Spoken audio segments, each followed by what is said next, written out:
Alright, so Saturday night's main event is now done. We have had the final, I suppose, PLE of 2024, obviously before the Netflix move, before 2025, all of that. Wasn't really a PLE, but people have got mixed opinions on it. We're going to discuss that in this video. We're going to run through the matches and what I personally thought about them. This is the Saturday night's main event review. And if you do enjoy this video, be sure to hit that like button, hit that subscribe button, and do me a favour, turn on those notifications as well so you don't miss an upload. So we started off the night with Drew against Sami Zayn. Obviously this has had a pretty limited build. Obviously Drew only came back like 2 weeks ago and delivered a Claymore to Sami Zayn. He took out Jey Uso as well.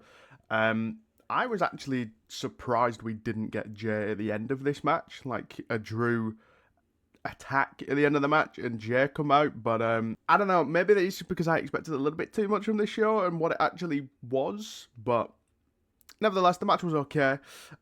Drew did secure a hard fought victory over Sami. The match was intense, with Sami nearly pulling off a win with a Blue Thunder bomb. However, McIntyre delivered a decisive Claymore to seal the match. Yeah, so the finish was Drew obviously lured Sami out of the ring. He then got in and hit a Claymore out of nowhere. The match was alright. It was fun. It was, you know, it was never going to be massive. We kind of expected Drew to win just because he's obviously come off the back of losing to CM Punk in that whole feud. So he needed the win. He needed to bounce back. It was pretty straightforward, I would say. Actually, I'd argue the most interesting talking point about Drew and Sami actually came after the match. When Drew went to the back and was saying how that's 1 down and there's 4 to go, which people have actually been speculating, which for me I think is pretty straightforward. Obviously, he got screwed out of the championship at Clash at the Castle when he was fighting Roman Reigns, like, what was that, 2022? 3? One of them. We all know what I'm talking about. But yeah, he says that there's now 4 to go. So obviously that leaves Jimmy, who he's already started to start that feud, Jey, who he's already taken out, and Sami, and then obviously Roman, right? That's all of the 4. But obviously him saying 1 down and now there's 4 others to go, people are going, well, hold on. Who's he talking about? For me, I think it's pretty obvious. I think it's Solo Sikoa. See, the issue with me talking about this is we don't know what's happened on Friday, or at least I don't. I haven't seen any spoilers. Obviously, it's a taped show on Friday, so I don't know if something on that show is going to happen between Drew and Solo. Like, at this point, anything's possible. With it being a taped show, I am trying to avoid spoilers. That might not be guaranteed, but yeah. But yeah, I think it's pretty obvious that it's Solo. I know I've seen a few people said that it could be Paul, but I mean, Heyman's not an active wrestler, so why would he go after Paul Heyman?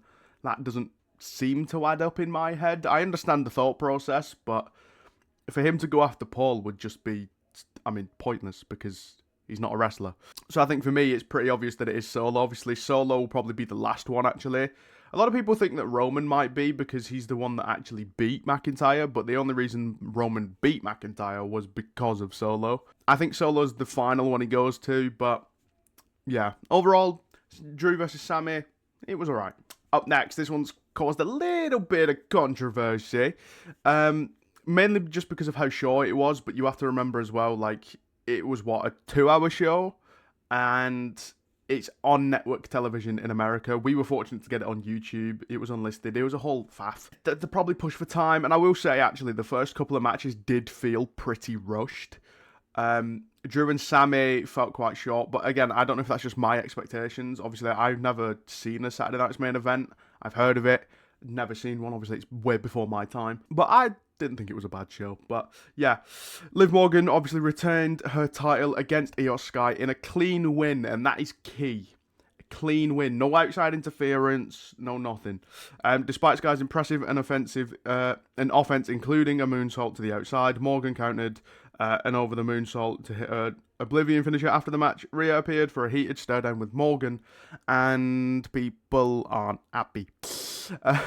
It's no secret that people are kind of over this whole Rhea Liv situation, but the way I look at it, how can you be? Because don't forget, like, the way I look at these situations, right, is I try to apply some realism to it, because obviously WWE are going a bit of a route now where it's the presentation of everything's a bit more real. Not necessarily the wrestling, but just like the camera presentation and how the shows are set up. Like, for example, PLEs, we go straight from the pre-show into the PLE now, rather than having like a whole nother intro and it being a separate thing and whatever. So for me, if you apply it to real life, like let's say you apply it to your life, right? If someone like Liv comes in, takes your whole life away from you, right, effectively, takes Judgment Day, takes your World Heavyweight Championship, all of that kind of thing, you could probably understand why Rhea can't let this go. And to be honest, I've already said this, I do think, I mean, I don't know, maybe, it looks like maybe they're setting it up for the Rumble. I thought they were going to wait until Mania. Obviously, we don't know, anything could happen between now and the Royal Rumble. So, I don't know, I was thinking that they were going to wait until Mania to do this match. But it's really important that Liv won clean. And it's important simply because Rhea doesn't need any building. Alright, Rhea's already established. Liv, for a long time, there was something missing from her character. Her first reign as world champion, what was it, SmackDown's women's champion, and there was something missing. People didn't really believe it, you know? And her now, the work she's currently doing is far better. Far better. Obviously, she's a heel. She's got major heat with the crowd. Obviously, with the whole screwing Mammy thing and, you know, taking Dom and taking Judgment there. But it's really important that Liv gets clean wins. Because even though she's a heel, she needs building up. And even though she's been on the main roster for however many years it is, she still needs building up, especially if she's then going to lose to Rhea. She needs to be built up so that people are kind of split. And I know Rhea and Liv fans aren't seeing eye to eye because, you know, wrestling fans do take wrestling a bit too serious at times, but nevertheless. But yeah, me personally, has it outstayed its welcome? Maybe a little bit, but you can understand, you know, why Rhea can't let this go. You know, because Liv took everything from Rhea, and now Rhea has nothing to lose, whereas Liv has the World Heavyweight Championship to lose. She's now got Judgment Day to lose. Like, yeah, overall, the match, it was okay. Again, I think, I don't know if I was just expecting a little bit more. Because, I mean, look, if you go back and watch my predictions video, I was predicting all the champions to retain. I think. I might have got that wrong, but anyway. But yeah, it's a pretty straightforward show, so I didn't really expect IYO to win here. One, because it's IYO, two, because it's Saturday Night's main event, you know. It wasn't a PLE, it was a network special. It was basically a Monday Night Raw without the promos, which isn't a bad thing, but the match was okay. Alright, now, the triple threat match. Now, it's no secret, I do not like Gunther as world champion. I just don't like it. I think Gunther's basic in ring. We've been over this. Now, I'll be honest, for me, I think this is probably match of the night. It's close between that and the Women's US Championship finals. But, I mean, look, the triple threat match was good, and I know people will say it's a banger because Gunther was in it. It's not. It's because he gets carried through matches. But anyway, yeah, I wouldn't have been mad at Priest or Finn winning. I just can't wait for Gunther's reign of terror to end. Which doesn't look like it's anytime soon, so yay. But yeah, overall, really good match. Obviously, triple threat match is always going to be exciting. The finish was kind of cool. I did like how Gunther finished the match. He didn't choke someone out for once. He pinned someone, you know. I don't know. For me, the whole Gunther using the sleeper as a finisher, I don't mind it every now and again. But, like, I suppose technically it's this thing. I think it's not necessarily a bad thing for Gunther. It's a bad thing for the wrestlers taking it and a booking decision. Because for me, going to sleep, as they always put it, it protects the other person when sometimes that other person needs to just lose. You know what I mean? Like, for example, we saw it when Brock fought Cody in one of their matches. Cody passed out. In that context, when they were setting up a trilogy, fair enough. That protects Cody. Technically didn't lose, so there's that warrior aspect, like, oh, you didn't beat me, I get it. But for Gunther, he's a world champion. So for him to not actually be pinning people and like keeping them down for a 3, instead he's having to, like, they don't even tap out, they don't give up. You know what I mean? Like, which, I don't know, at the same time, I can see on the other foot, like, it is, at the same time, UFC, you know, they get choked out as well. But even then, I'd argue that fighters tap out more than they do pass out. But, yeah, I don't know, for me, I'm glad he didn't do that as a finish. I'm glad he didn't just choke out Finn. I know people won't be best pleased that Finn was the one that took the pin, but I feel like they're setting up Damian Priest to have a pretty big 2025. I don't know, maybe he gets his hands on the Intercontinental Championship. I don't think he's held that yet. But I think he's going to have a pretty good 2025. So I think they're, again, protecting him. There's too much protecting going on in wrestling these days. But, you know, in terms of booking-wise. But yeah, overall fun match. I'd say it was probably match of the night. If not, then the women's US Championship match probably will be. But it was good. I thoroughly enjoyed it, even though Gunther was in it. For me, Gunther is just, I don't know, he's like a caveman. You know, he's like, oh, me throw punch, me throw kick. Like, it's repetitive, but that's honestly, I might make a separate video on that. I could rant for days, but we'll move on. So up next was the Women's United States Championship Finals. Michin taking on Chelsea Green. Both women deserve this. In fact, all the women deserve to be the first. Obviously, only one can be. I was hoping it was going to be Michin. I just think Michin hasn't really been given an opportunity in WWE yet, and I think this would have been the perfect opportunity to give her. You know, and look, either way, she's still a history maker, you know. She was still in the first match to crown the first US champion. But yeah, Chelsea deserves it as well, man. Like, since she's come back, she's been so entertaining, and this title run is going to be thoroughly entertaining. Whether she holds it for that long is hard to say. But, I mean, look, I don't know. I'm kind of gutted for Michin, but it is what it is. Yeah, gutted for Michin, but Chelsea deserved it as well, so congrats to Chelsea. And she's already got a new shirt out, which I thought was pretty fun. Chelsea, Chelsea, Chelsea, and then it's like what's the New York statue called? Statue of Liberty on it. And I don't know, that shirt's kind of cool. But yeah, overall, again, really good match. I really liked the finish of the match.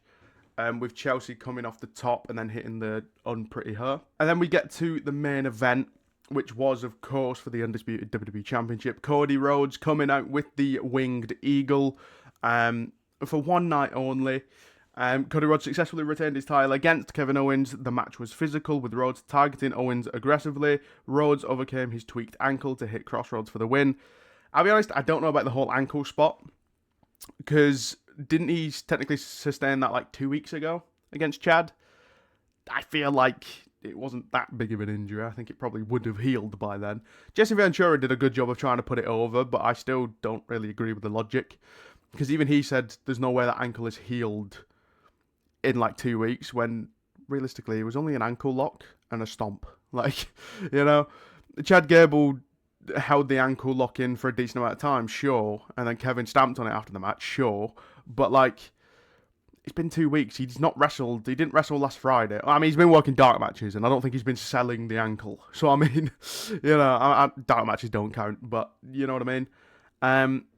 But yeah, Jesse Ventura really tried to put it over and saying how it wouldn't have healed in such short time. But like, whenever someone gets put in an ankle lock, they're healed within the week. You know, healed. But yeah, and then Kevin tried to cheat his way. Obviously, 2 refs getting knocked down, which I think was a little bit pointless. I think you only needed the 1 ref bump, to be honest.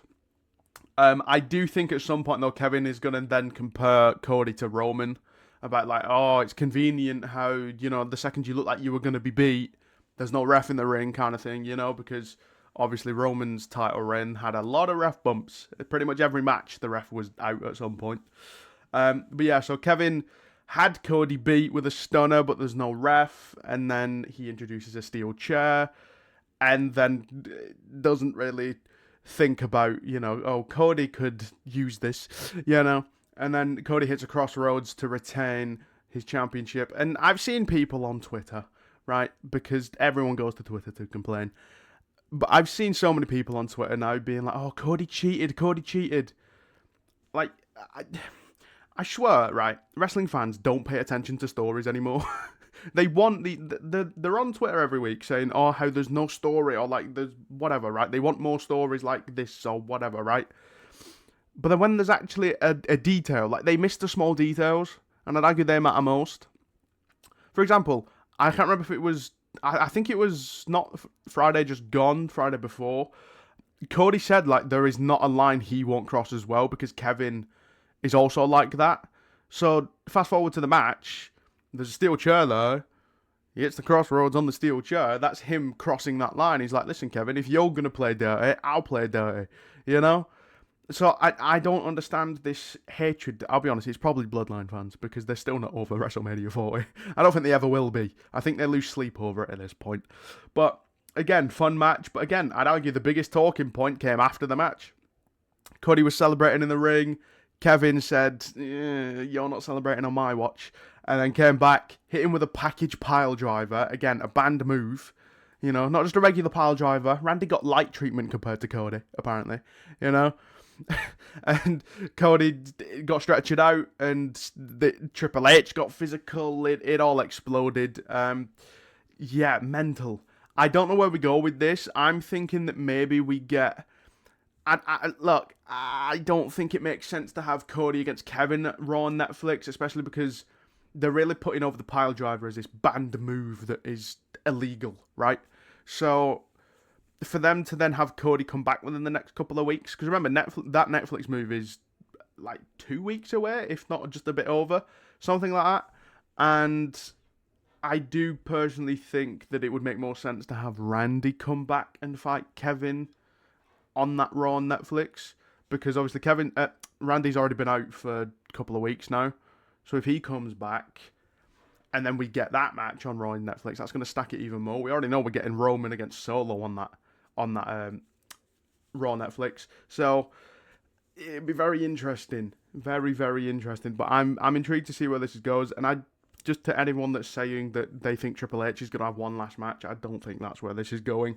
I think it was very much, you know, them squaring up to each other was very much boss and employee. It wasn't like, oh, I want to fight you, you know. But yeah, overall the event, my thoughts. I know people have said that it didn't live up to expectation, but I think that is just because your expectations were too high, to be completely honest. Again, this wasn't a PLE. It's the final big event, I suppose, of 2024 and before the Netflix era begins. But you've got to remember, it was a nostalgia act, you know? It was for the people that were already fans of Saturday Night's Main Event in the past, you know what I mean? And it was on network television. It was free. You know, in America, it was on regular TV. So, yeah, people expecting these big returns and these big moments and big title changes. I mean, I thought a title change was possible, but I think in my predictions video, I did say that all the champs would retain, and they did. But yeah, I think it was a fun show. It was different. You know, it felt different to a Raw, a SmackDown, or a PLE. Because a lot of the times those can get repetitive, because it's the same looking arenas, same looking ring, same looking entranceway, you know.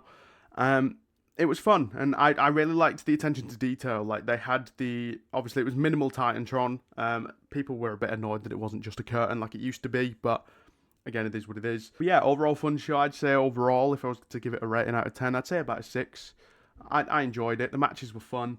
The show as a whole was fun. For me, I didn't have that nostalgia hit, because obviously, again, Saturday Night's Main Event's way before my time, but the really fun card, man. Like, the actual card itself could have been a PLE card, which I think is maybe why people were expecting it to be a bit more action-packed, but I mean, there's still a lot that's come from it. Obviously, Kevin attacking Cody probably being the biggest thing to come out of the event. We crowned the first United States Women's Champion. Like, that is history. That's massive. But yeah, overall, I did really enjoy the show. I think people are just complaining for the sake of complaining, I'll be honest. Again, another thing people were complaining about was the ads. I mean, again, it was on TV, so adverts are on TV. Us on YouTube, we actually just got put to a screen that just said, thank you for watching, stay tuned. So, every time. So, it was kind of just awkward. You know, just sat there in your room. Like, I had a watch along on, but I can understand it being awkward for a lot of people because it would have just been silence and them looking at... There was no music, nothing. We could hear Michael Cole a few times talking about what he was going to say, which was pretty cool. I'm sure you've seen that all over Twitter. I'm glad they did it, and am I looking forward to the other ones? I don't think they're necessary to watch. Although can I say that with, again, Kevin attacking Cody? I'd say so, because it didn't happen on the actual show. You'd see that anyway. But, yeah, I'm glad they did it. I'm not going to hate the next ones they do. Obviously, the next one's in January, I believe. Yeah, they seem to be fun shows. So, yeah. And if you did enjoy this video, please do hit that like button, hit that subscribe button, turn on those notifications, and I'll see you in the next one. Goodbye.